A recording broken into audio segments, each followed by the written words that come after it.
आखिर उसके दिमाग में चल क्या रहा था? सैलरी डबल कर दी जाएगी? संजय की बात सुनकर अर्पिता की आंखें खुली की खुली रह गई। वो अपनी उंगलियां निकालकर गिनने लगी। मित्तल खानदान से मिलने वाली सैलरी पहले ही बाकी किसी भी जगह की सैलरी से ज्यादा थी। अगर वो भी डबल हो जाती तो? अर्पिता की आंखें अचानक से चमक उठी। वो देख पा रही थी कि उसने अपने सारे कर्ज चुका दिए हैं और वो अपने ब्राइट फ्यूचर की ओर बढ़ रही है। हालांकि अगले ही पल वो हकीकत में आ गई। वो पियानो बजाना जानती तो थी, लेकिन उस पर पिछले कई सालों में पियानो को छुआ भी नहीं था।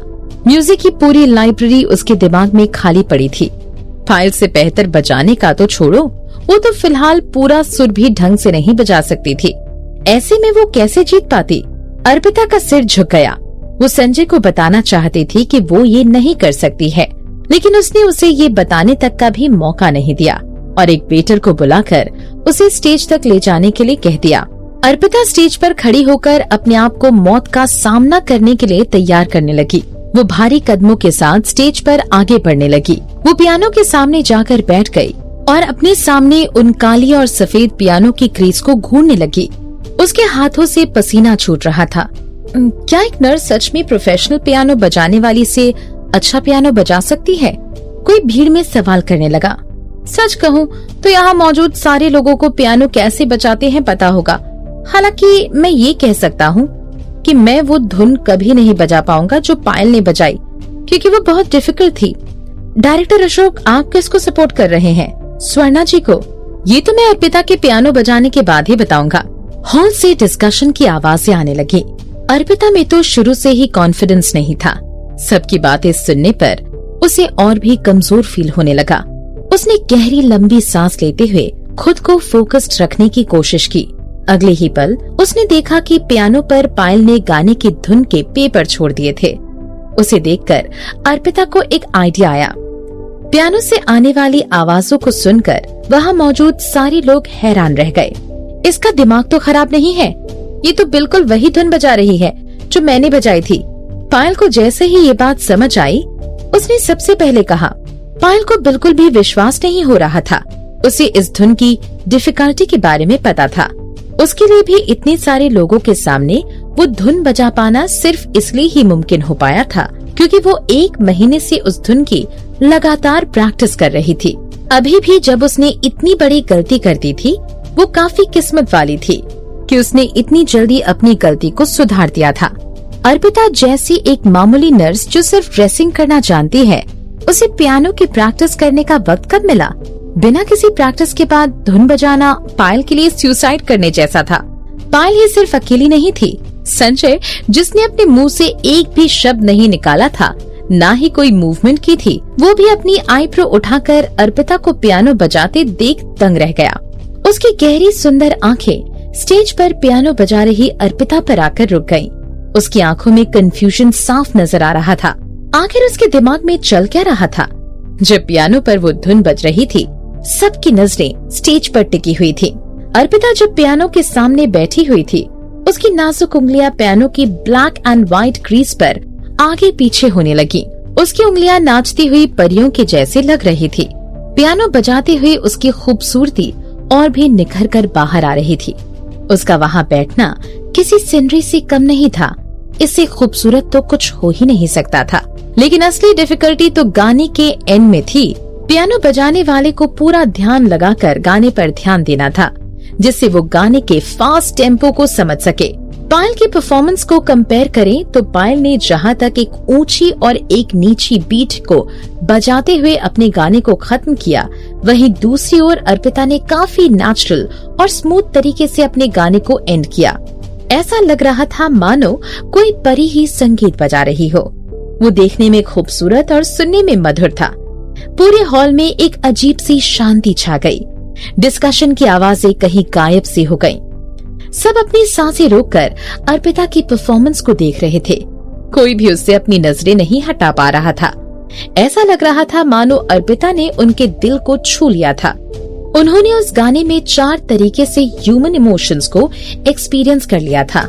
खुशी, गुस्सा, दुख और सैटिस्फैक्शन। ऐसा लग रहा था मानो पूरी दुनिया का संगीत उन्होंने एक साथ सुन लिया हो। अर्पिता ने आखिर में जो धुन बजाई वो पायल की धुन से काफी अलग थी। पायल ने जो धुन बजाई थी वो पहले से ही काफी डिफिकल्ट थी, लेकिन अर्पिता ने नहीं, वही सेम धुन भी और भी ज्यादा फास्ट टेम्पो के साथ बेहतर तरीके से बजाई। ऐसा लग रहा था जब वो नाजुक लंबी उंगलियां पियानो की ब्लैक एंड व्हाइट क्रीज पर नाच रही थी तो दुनिया का पूरा संगीत उसकी उंगलियों में आकर समा गया हो। ये सब देखकर संजय अर्पिता की ओर और भी गहरी नजरों से देखने लगा। उसकी उंगलियां जो उस वाइन के ग्लास को पकड़े हुए थी, उनकी पकड़ उस ग्लास पर और भी मजबूत हो गई। पार्टी हॉल मानो जैसे किसी कॉन्सर्ट हॉल में तब्दील हो चुका हो और उन सब में अर्पिता सबका ध्यान खींचती हुई किसी परी की तरह नजर आ रही थी। जब उसने गाने की आखिरी धुन बजाई, पूरे हॉल में सन्नाटा छा गया। ऐसा लग रहा था जैसे वक्त थम सा गया हो। अर्पिता का गाना खत्म होने पर हॉल से तालियों की कड़कड़ाहट सुनाई देने लगी। इम्पॉसिबल, ये नहीं हो सकता। पायल हैरान होकर अपनी चेयर पर बैठ गई। उसके चेहरे का तो रंग ही उड़ गया था। वो बस स्टेज पर खड़ी अर्पिता की ओर घूरे जा रही थी। उसके विदेश से आए हुए पियानो टीचर ने उसे बताया था कि वो गाने की धुन को 2 सेक्शन में बटी हुई है, टॉप नोट और बॉटम नोट। टॉप नोट का डिफिकल्टी लेवल पहले ही बहुत ज्यादा था और बॉटम नोट के लिए पियानो बजाने वाले को टेम्पो डबल करके पूरा ध्यान लगाकर पियानो को बजाना होगा। इसलिए बहुत कम लोग इस धुन को बजा पाते थे और इसलिए समय के साथ साथ लोगों को सिर्फ इस गाने के टॉप नोट के बारे में पता था, न कि बॉटम नोट। हालांकि वो उसे बजा नहीं सकती थी, लेकिन उसने बॉटम नोट की दोनों को अच्छे से सुना था और वो सब कुछ याद करने की कोशिश करने लगी। अगर उसके कानों ने धोखा नहीं खाया था तो अर्पिता ने जो धुन बजाई उसमें बॉटम नोट पहले आया हुआ था, जिसका डिफिकल्टी लेवल बहुत ज्यादा था। एक मामूली सी नर्स ने पायल जैसी अवार्ड विनर पियानो बजाने वाली को पीछे छोड़ दिया था। वो ये कैसे एक्सेप्ट कर सकती थी? हॉल में तालियों की गूंज काफी समय तक सुनाई आ रही थी। स्टेज पर बैठी अर्पिता सबको तालियां बजाते हुए देख रही थी। उसने अपने हाथ पियानो के ऊपर से उठाए, लेकिन वो काफी खोई खोई नजर आ रही थी। ऐसा लग रहा था मानो जैसे उसके शरीर में आत्मा ही नहीं है। जब उसके पास खड़ी होस्ट में उसका नाम पुकारा, उसने रिएक्ट तक नहीं किया। वहाँ मौजूद सब लोगों को ये लग रहा था कि वो अपने परफॉर्मेंस में इतनी खो चुकी है कि उसे अपने आसपास हो रही चीजों की सुध ही नहीं है। पियानो की रिदम से अपने कंट्रोल खोने की वो फीलिंग काफी स्ट्रॉन्ग थी। जब अर्पिता की परफॉर्मेंस खत्म होने वाली थी, वो गाने की धुन के पन्नों को अच्छे से नहीं देख पाने की वजह से उसका दिल कर रहा था कि वो बजाई जा रही थी। हालांकि उसे भी नहीं समझ आ रहा था कि वो अपने गाने की धुन के लिए क्या एक्सप्लेनेशन दे। जब अपने ही ख्यालों से बाहर आई, वो संजय की ओर देखने लगी। उस पल जब उन दोनों की नजरें मिली, ऐसा लग रहा था मानो बोलने के लिए उनके पास शब्द खत्म हो गए हों। उसकी गहरी आंखों में क्या छुपा था, ये बताना बहुत मुश्किल था। शायद यही चीज उसे औरों से अलग बना दी थी। अर्पिता को इस बात का मतलब नहीं समझ आ रहा था। उसे बस इतना पता था कि वो पायल से ये कंपटीशन जीत चुकी है। उसने एक बहुत बड़ी मुसीबत को टाल दिया था, साथ ही साथ पायल और स्वर्णा से अपना और अनन्या का बदला भी ले लिया था। सबसे इम्पोर्टेंट बात तो ये थी कि उसकी सैलरी अब डबल होने वाली थी। अपनी सैलरी के डबल होने की बात सोचकर उसे अपने ब्राइट फ्यूचर की तस्वीरें नजर आने लगी। वो पियानो के सामने से उठकर स्टेज पर अपना सिर झुकाकर सबको शुक्रिया कहने लगी, जिसके बाद वो संजय के पास जाने लगी। जब वो उसके पास पहुंची, उसने अपना सिर उठाकर पायल और स्वर्णा की ओर देखा। मैडम, क्या मैं कंपटीशन जीत गई? स्वर्णा ने बेशक कंपटीशन का ये एंड तो नहीं सोचा होगा। उसे अपनी भतीजी पर पूरा भरोसा था और इस बात का बिल्कुल भी अंदाजा नहीं था कि अर्पिता की पियानो बजाने की स्किल्स पायल से बेहतर होगी। उसने तो बैकअप के लिए एक प्लान भी सोच कर रखा हुआ था। अगर अर्पिता और पायल की परफॉर्मेंस सेम लेवल पर आकर रुक जाती है तो वो अपनी भतीजी की हार को जीत में तब्दील करने के लिए कोई न कोई बात पर तो बहस कर ही लेती। अगर वो पायल को बचा नहीं पाती तो कम से कम उसके साथ उसे सजा तो नहीं मिलती। लेकिन उसने ये कभी नहीं सोचा था कि अर्पिता की इस तरह से इतनी बड़ी जीत होगी। पीछे पलटते हुए स्वर्णा ने पायल के गाल पर जोरदार थप्पड़ मारा। उसने ये सब इतनी जल्दी में किया कि वहाँ खड़ा कोई भी इंसान कुछ रिएक्ट नहीं कर पाया। क्या तुम्हारे पापा ने तुम पर इतने पैसे खर्च करके विदेश पढ़ाई करने सिर्फ इसलिए भेजा था? मैंने सोचा भी नहीं था कि तुम इतनी यूजलेस निकलोगी, और गलती तो मेरी है जो मैं तुम्हारी बातों में आ गई। आंटी, पायल अपने चेहरे पर हाथ रखते हुए स्वर्णा की ओर हैरान होकर देखने लगी। मत बुलाओ मुझे आंटी, मुझे तुम्हारी जैसी भतीजी की कोई जरूरत नहीं। स्वर्णा ने पायल के हाथ को अपने हाथ से हटाते हुए संजय की ओर देखने लगी। संजय, मैं बेवकूफ हूँ, मुझसे पायल को समझने में गलती हो गई।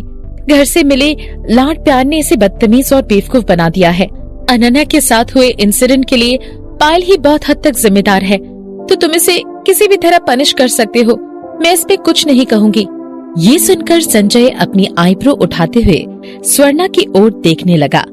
वो हंस रहा था या शायद नहीं। स्वर्णा पायल से अपना छुटकारा जल्द से जल्द करना चाहती थी। कितनी अच्छी मासी थी पायल की, इतनी अच्छी कि कुछ देर में ही उनके रंग नजर आ गए थे, और वो पायल से कुछ मिनटों के अंदर ही उससे जुड़े सारे धागे तोड़ देना चाहती थी। संजय चुप था। वो पलटकर पायल की ओर देखने लगा, जो अपनी चेयर पर बैठे आंसू बहा रही थी। उसके पूरे चेहरे का मेकअप आंसू में बह गया था। अर्पिता को उसे इस तरह रोता देख उस पर तरस आने लगा कि संजय को पायल पर तरस आकर वो उसे माफ कर देगा। वो सोच ही रही थी कि वो बोले और संजय को याद दिलाए। वो अपनी नजरें पायल पर जमाते हुए कहने लगा, मुझे याद है कि आप दोनों ने हामी भरी थी कि अगर अर्पिता ये कंपटीशन जीत जाएगी तो खामियाजा आप दोनों को भरना होगा। स्वर्णा चुप हो चुकी थी। स्वर्णा के चेहरे का रंग पल भर में उड़ गया। उसे दिल में बहुत पछतावा हो रहा था। वो सच में बहुत बड़ी मुश्किल में फंस चुकी थी। उसने कैसे पायल पर भरोसा करके इतनी बड़ी बेवकूफी कर दी? आखिर वो मित्तल खानदान की बड़ी बहू थी, और तो और वो कब से दादी माँ का इंतजार कर रही थी कि कब वो पूरी पार्टी के सामने महेश को मित्तल खानदान का बेटा घोषित करती और उससे उनकी बहू। अगर उसे भी पायल के साथ मित्तल हाउस से निकाल दिया जाता तो वो क्या हाई सोसाइटी में मजाक बनकर नहीं रह जाती? हालांकि उसने खुद उस कंपटीशन के लिए हाँ कहा था। संजय कभी भी उसे अपनी बात से पलटने का मौका नहीं देगा। स्वर्णा बहुत परेशान नजर आ रही थी। संजय, मुझे भी पायल ने अभी अभी बेवकूफ बनाया है, क्या तुम मुझे प्लीज एक मौका? स्वर्णा संजय से उनके इतने सालों के रिश्तों का वास्ता देकर एक और मौका मांगना चाहती थी, लेकिन इसी ख्याल के साथ उसने सोचा कि संजय के साथ उसका रिश्ता क्या है। ना ही उनके रिश्ते में कोई केयर थी, ना ही कोई सच्ची रिस्पेक्ट। बस वो संजय के लाइफ में थी तो महेश की वजह से। उनका उस घर में होना दादी माँ को हमेशा अपने पति के धोखे की याद दिलाता। ये तो संजय की अच्छाई थी कि उसने अपने नाना की आखिरी इच्छा की वजह से कभी उन्हें मित्तल हाउस से बाहर नहीं निकाला। लेकिन स्वर्णा ने इस बार संजय के पेशेंस की दीवार को तोड़ दिया था। स्वर्णा दादी माँ से हेल्प मांगना चाहती थी, लेकिन इस बात को रियलाइज करके वो रुक गई। वो बेचारी सिर्फ अपने पति की ओर देखे जा रही थी। नॉनसेंस, महेश गुस्से में कहने लगा। उसने सोचा भी नहीं था कि चीजें इस तरह खत्म होंगी। स्वर्णा को अपने पीछे छुपाने के बाद वो संजय की ओर देखने लगा। अगर आप कोई चैलेंज के लिए हाँ कहते हो और उससे हार जाते हो तो खामियाजा भुगतने के लिए भी रेडी रहना चाहिए, इसलिए सजा तो इन दोनों को मिलेगी। लेकिन स्वर्णा आखिर में मेरी बीवी है। अगर तुम उसे मित्तल हाउस के बाहर निकाल दोगे तो इसका मतलब। महेश ने अपनी बात पूरी भी नहीं की थी, लेकिन इसकी बातों से माफी साफ झलक रही थी। हम उसे पार्टी से बाहर क्यों नहीं निकाल देते? उसे इसके रूम में वापस जाने दो और उसकी गलती का एहसास होने दो। महेश? स्वर्णा ये सुनकर हैरान थी कि उसके पति ने भी उसका साथ नहीं दिया, बल्कि वो भी उसे घर से बाहर निकालने के लिए कहने लगा। मित्तल खानदान की बड़ी बहू होने के बावजूद भी इस तरह पार्टी से निकाले जाने के बाद उसकी क्या ही इज्जत रह जाती? तुम्हारी हिम्मत कैसे हुई फिर से अपना मुंह खोलने की? क्या तुम मित्तल हाउस से भी बाहर निकालना चाहती हो? महेश स्वर्णा की ओर देखते हुए गुस्से में कहने लगा। जब स्वर्णा ने ये सुना कि उसे मित्तल हाउस से बाहर निकाल दिया जाएगा, वो शॉक में जा चुकी थी। वो सिर्फ बॉडीगार्ड को अपनी ओर आता देख पा रही थी। वो पायल और स्वर्णा को अपने साथ जाने के लिए कहने लगे। गलती के लिए सजा और जीत के लिए इनाम देना मित्तल खानदान की परंपरा है। दादी माँ संजय को मुस्कुराता हुआ देख कहने लगी, तो फिर क्या सोचा है तुमने मेरी अर्पिता को इनाम में देने के लिए?